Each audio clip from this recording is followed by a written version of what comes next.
Hi everyone, it's Stuart Elliott here from Elliott Scott HR. Hope all is well with everyone and we're safe and well in this sort of COVID time still.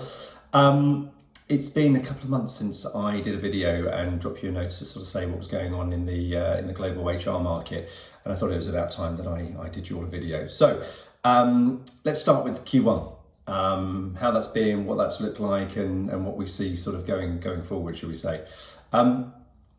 Coming into Q1, I think we all had no idea what we were going to encounter in 2021. I think we were really uncertain. We were a little bit nervous, if I'm honest, as well. We'd seen some sheets of recovery in Q4, and that was a nice positive. But we were still very uncertain, especially with a lot of the world still being in quite a severe lockdown.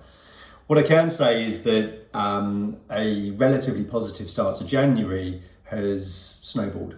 And we've seen the market slowly but surely get better to a point that we sort of we've had more global jobs come through to us at any point since the previous January, so January 2020. So that has been a hugely significant milestone for us as a business, and just goes to show that the market is definitely coming back, and businesses really have adapted the way that they work, because let's not forget, a lot of countries are still in some kind or some form of lockdown. In terms of the jobs themselves, let's be clear, the senior end of the market is still slow. We are still seeing that boards and owners of businesses are still reluctant to probably make sweeping changes to their business at the moment at the very top level, usually because that means bigger salaries, that's a bigger cost, bigger fees, bigger risk, and I think that will slowly start to return as we go into Q2 and Q3. Where the market is busiest, and this is global, this is not something we're seeing in one location or another, this is a global trend on this one. We're seeing the mid-level HR market really pick up. And when I say the mid-level HR market, I'm talking specifically around generalists or business partners. So that is where the market really is picking up. And we're seeing that companies are prepared to sort of invest in people at that level. They might not be prepared to pay the big bucks to sort of do a big transformation or anything like that at the moment, but they do know that they need more from their HR function right now than they're currently getting. And that means adding headcount. Towards the end of Q1, so March specifically, we started to see the return of talent acquisition as well. It's still ongoing, but it is something that is starting to again come back, and we are finding that that has been led predominantly by the US. So I would say the US has been probably the busier market with regards to talent acquisition, but that is now drip feeding through globally.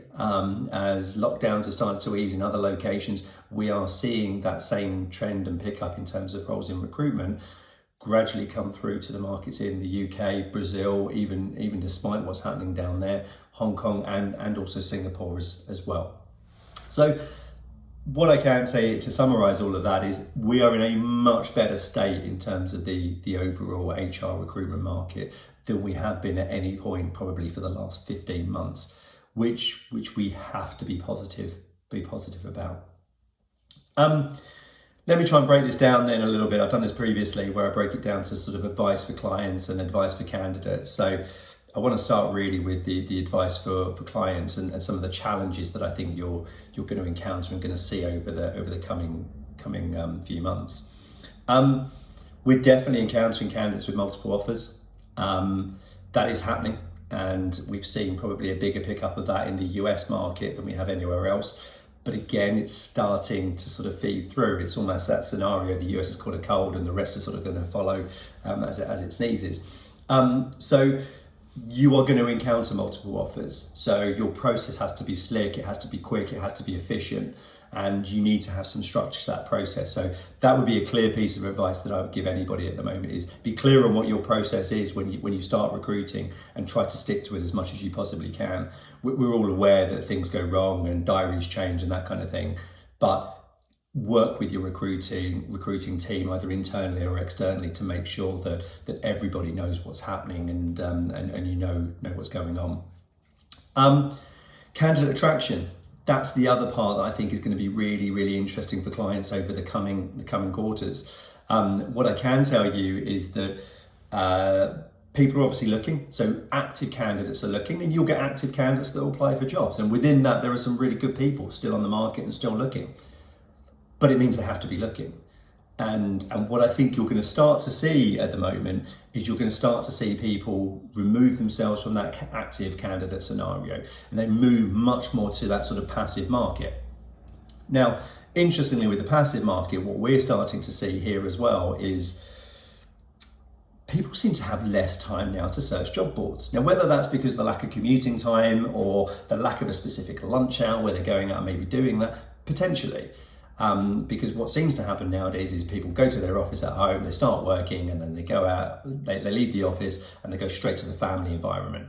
And that gap of being able to maybe spend some time of searching for jobs or looking for jobs is started to sort of dissipate a little bit.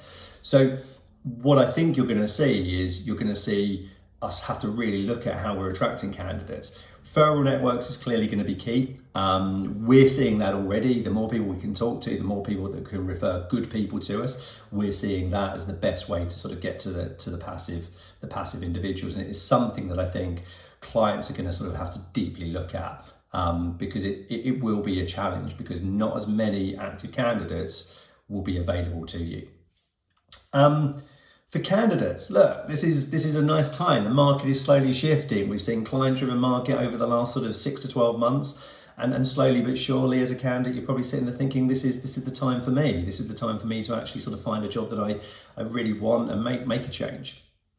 The one thing I would say though is that there's certainly some candidate, I think, confusion out there at the moment, and this means that less people are passively looking. And when I say candidate confusion, I think they're really unsure about what clients are going to offer them if they do leave an organisation. Like, what is the new organisation going to look like? And I think candidates are not sure whether they want to make that leap right this minute.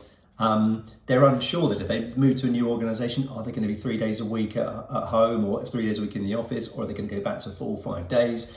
And also, what is the culture of the organisation that they're going to be joining? Like, without seeing people and without feeling it, it makes it a lot harder, I think, as a candidate to make that decision. So I do think that that's something that if I was a candidate right now, I would be going deep into sort of the questions around the culture of the organisation, what you stand for, what you believe in, and what the future holds in terms of the sort of the future of work. What does the organisation see this looking like over time? Because I think that will tell you whether you're joining a progressive organisation or whether you're going to be joining a backwards thinking organisation that's going to have you in the office Monday to Friday, 9 to 5 again. So it is really interesting right now. We're seeing the dynamic shift again. We're seeing people get back to a little bit of what we call normality, but with changes that have come from the pandemic. Hopefully that's all really useful. If you have any questions on anything that I've said today, please do let me know. You can reach me on my email address, which will be shown on the screen here. But I look forward to talking to more and more people as sort of markets open up, and I look forward to actually seeing more people as markets open up.